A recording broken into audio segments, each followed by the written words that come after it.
channel. If you're new here, my name is Beverly and it's so nice to see you today. So today I'm doing a requested video my cousin Amy asked for. So if you've got any ideas or anything that you want to ask more about, just give me a shout, either on here or on social media. You can find my links and everything down below. But today we're talking about mindfulness. Now mindfulness is something that's become a bit of a buzzword in the psychological and therapy community. It's something that they use quite a lot to try and help people who've got depression, anxiety. But the problem I find with that is that they don't explain it fully. And so you're kind of left wondering what they're talking about. Just be in the moment. Just be here in the moment. See ya. I found that explanation was really misleading and quite difficult to put into practice. So when I first heard about it, it was actually from a therapist. This was a few years ago now. I'm going to say about 5 years ago. I have chronic depression and generalized anxiety disorder, which is a disorder that makes me scared all the time and anxious, and I worry about everything, and I'm always looking forward or looking back. Mindfulness sounds perfect for someone like me, and if you struggle with mental health, it can really help. But it's actually rooted in Eastern religions like Buddhism, Hinduism, that kind of ilk. People in those cultures are very much grounded in this moment. They're very much want to see this moment for what it is and appreciate what they have. And I think that's the root of mindfulness, is the fact that it comes from religions. Now, you don't have to be religious. You don't have to believe in God or source or whatever you want to call him or her or it. You don't have to worship any particular faith. So what is mindfulness? Mindfulness is using the sight, all your senses basically, your sight, sounds, smells, tastes, whatever it is, to bring you to this moment. And I would say that for me, when I'm trying to be mindful and I'm in my house, it'd be things like listening to Gizmo pitter-pattering about, which you can probably hear in the background because he is on the floor with me. Pitter-pattering. Actually, do you want to say hello to everyone? Say hello everyone, be mindful, I am. So what is mindfulness? Mindfulness is actually using your senses to ground you in this moment. And by that I mean, when I'm sitting in my living room just kind of chilling out, I will use our clock. We've got like an antique clock that I love, and the tick-tock of it when I'm meditating or when I'm just trying to ground myself is perfect. It brings me, it's that sound of my house, as well as that my budgies, which you can probably hear in the back. Oh, there you go, my budgies in the background. When I'm out, say I'm taking Gizmo for a walk, it could be the sounds of birds in the trees, that sort of thing. They ground me to the moment, as well as like the scents that are going on around us. Like the short walk that we take has a very sweet smell to it because of all the flowers and the trees there, and it's a very nature-filled scent. And that brings me right to the moment. I know exactly where I am when that happens. And I think a lot of us in Western society, we use a lot of things like books, iPads, iPhones, television, Netflix, all these sorts of things to numb us and take us out of the moment, to avoid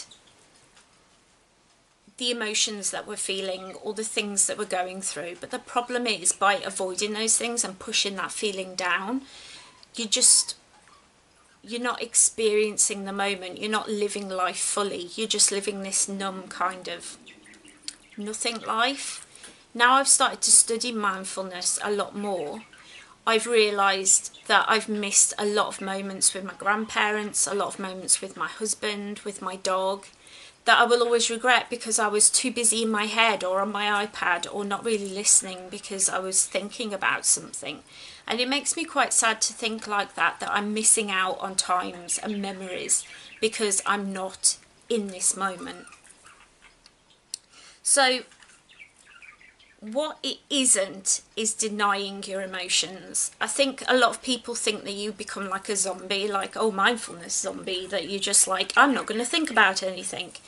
That is the exact opposite, actually, of what you become. You become somebody who's very in tune with their body, very in tune with their mind, with what's going on around them. Like at the minute, Gizmo's glaring at me. What is wrong, little man? But you become like very much more aware of what's going on around you.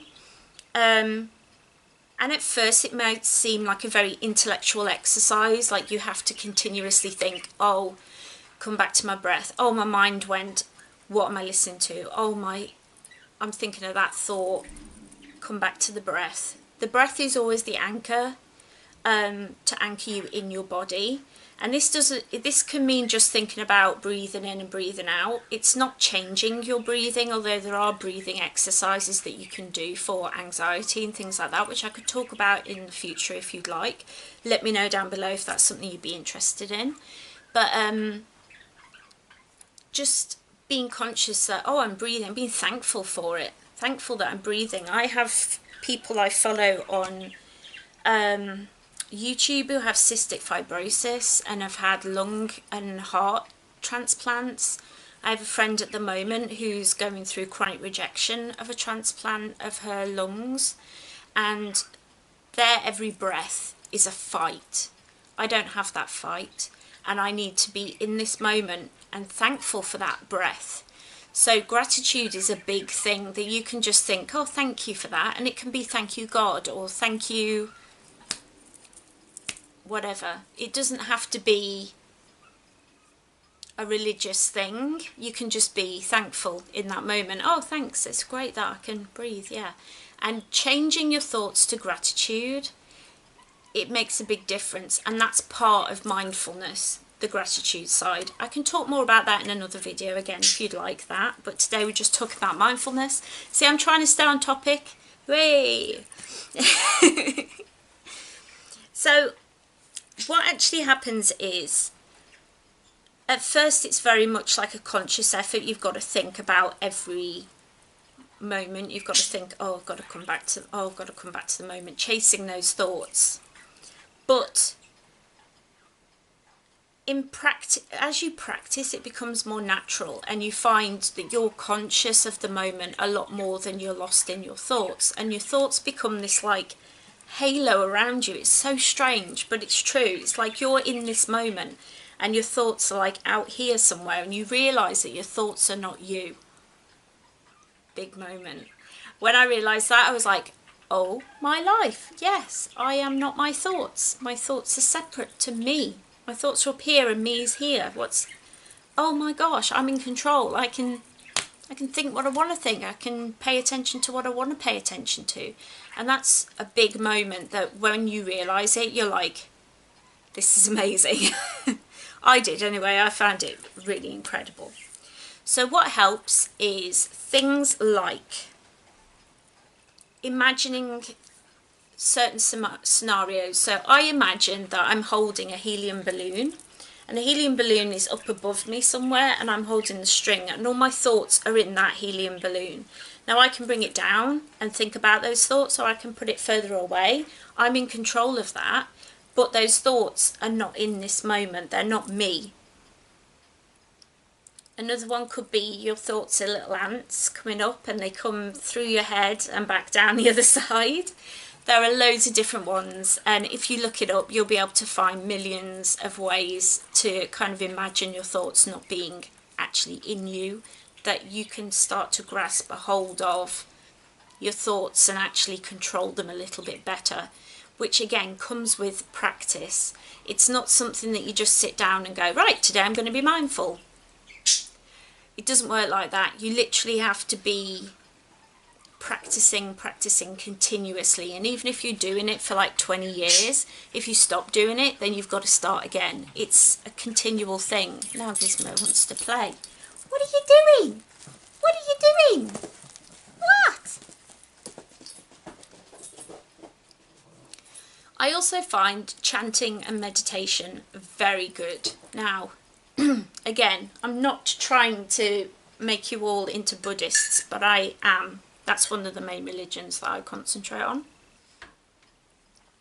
And so meditation became a big part of my faith. Meditation is, it can be guided. You can do guided meditations. You can do, you can find them for free on YouTube, or I use an app on my iPad called Insight Timer, which I will write down below what it's called.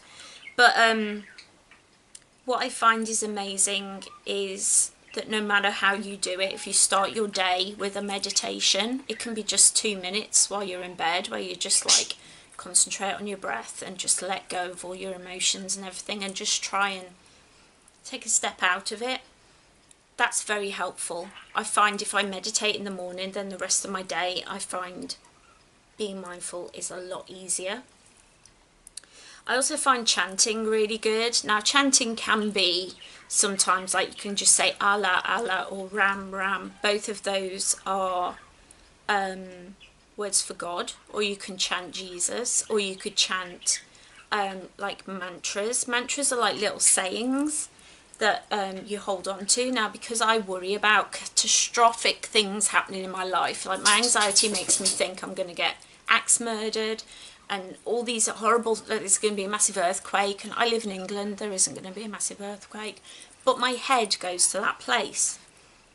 And what I find really helpful chant is just saying over and over again in my head, anything could happen and I am at peace with that. And I say that a lot. I'm not at peace with that as yet, but the more I say it, instead of thinking those catastrophic thoughts, the happier I am. Gizmo, sit down. Just chill, man. Just chill. So I find that chanting really, really helps. It's something that definitely brings me into the moment and helps me to just let go of those thoughts that are coming up and around, that can be crazy anxiety thoughts. In fact, I took Gizmo out for a walk yesterday. Going out by myself is something that I find incredibly difficult. I have panic attacks over it and I struggle with it. And all the way around I was just saying that over and over and over to myself. Another one is I am safe, I am protected. And there are millions of like Sanskrit ones if you want to get into that, or you could say, if you're Catholic, you could say the rosary over and over again. That's a really good one. So whatever works for you. It can be religious, it can be full of faith, it can be spiritual, or it can just be, I want to have a good day today, I'm going to have a good day today, I'm going to have a good day today, and just say it over and over and over in your head. I've just started studying like a form of Hinduism called Bhakti, which is in essence just like compassion and love, but a lot of that has to do with chanting, and I've really been enjoying learning about the different types. And there's one type where it's like call and repeat, singing as well is another one, but the chanting, just saying things over and over, is a different type, but it's all the same thing, and it all will bring you back into the moment, even if it's just singing a Cure song that you love or a chart song that you love over and over again. It doesn't really matter what you do, it will all anchor you into the moment and get those thoughts more in control. Another thing is using your senses. I've said this a couple of times, but there's a thing where it's like 5 things you can see, 4 things you can hear, 3 things you can taste, or do you know what I mean? Like just being in the moment and looking around and being conscious of what's going on around you. That's something that we don't do very often, and I find more and more that we're just sat on our phones. I go out with friends sometimes and they're just doing this, and I'm like sat there going, hello, I'm right here, hello, can you talk to me? So I'm finding that I want people to put the electronic devices down and just kind of, you don't have to be social online all the time, you can be social in person as well. Doing one thing at a time is another really good thing. I think if you're eating, just eat your food and be appreciative of the food, taste it properly, experience the food in your mouth, as opposed to watching TV, playing a game on your iPad, reading a text and eating your dinner. You're not paying attention to any of those things, yet you're numbing yourself. And that's kind of the buzzword of society in the West, is like numbing ourselves. And people are actually scared that by being mindful and getting control of their thoughts, they're going to turn into zombies, not realising that actually they're zombies now. And by doing that, they'll be more present and more alive and feel better. So, yeah, I hope this is all making sense. And then last thing, I want to talk about purification stage. Now, this is really difficult. This is probably the worst part of it. But you will find that when you start becoming mindful, you start experiencing old emotions that you've pushed down and ignored in the past. It could be a loved one's death, it could be a breakup, it could be anything. That maybe you drank a lot at that time, or you used drugs, or you went partying a lot, or you read a lot of books and didn't really digest any of it, or you watched a lot of Netflix and just didn't really give any emotion your time. It can be really scary, but once you acknowledge that emotion, because that's all emotion and thought wants you to acknowledge it, and we're trying to ignore it. So if you think about it, it makes sense. Like if I'm grieving, like I just lost my grandmother and my grandfather in the last 2 years. I've lost both of them. They were my best friends and I was devastated. And I will honestly say that when I lost my granddad, I felt like the earth had stopped moving and everything was wrong in the world. But when I lost my grandmother, I changed my reaction time and I started to be grateful for the time I had with her. But because I was being mindful at that time, it was like I was re-experiencing losing my granddad as well as losing my nan at the same time, because I hadn't fully grieved, gone through the process. Now I feel so much lighter. I feel like I've let them go. I've grieved for them in a healthy way this time. And I've had emotions come up from years ago, and I've had past thoughts and past feelings come back.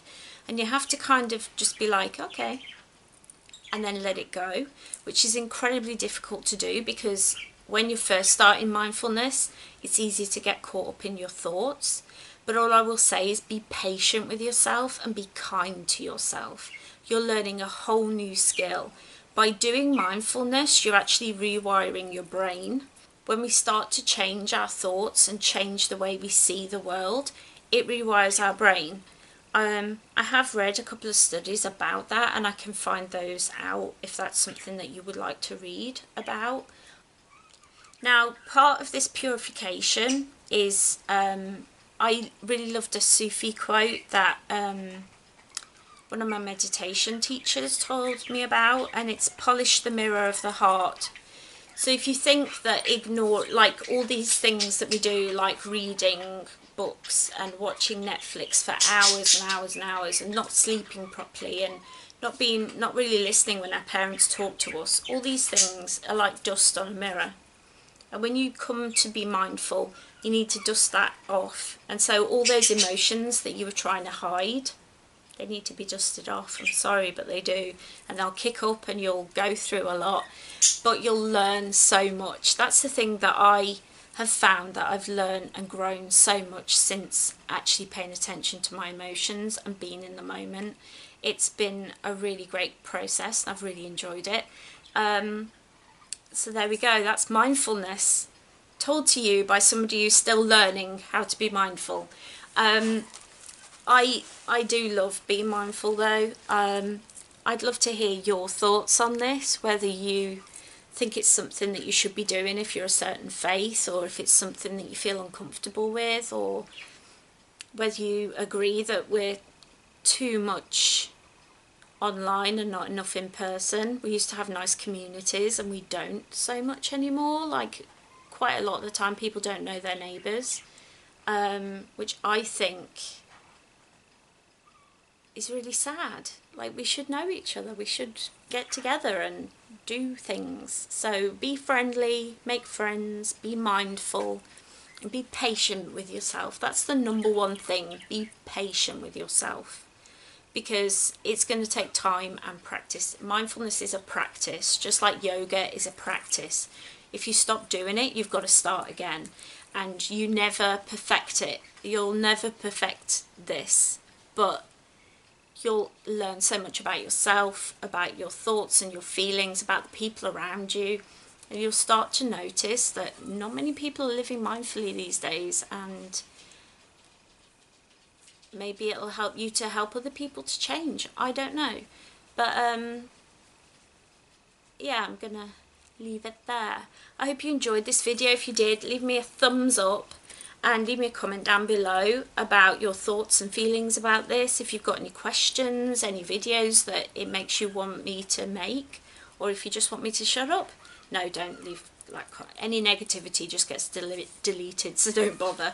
But yeah, I hope you all have a lovely day, and yeah, just please subscribe. I would love to grow my channel. I would love to get a nice little positive community going here, so definitely click that little subscribe button, ring that bell, so you're always notified when I upload, and I should have another video for you on Thursday. Bye!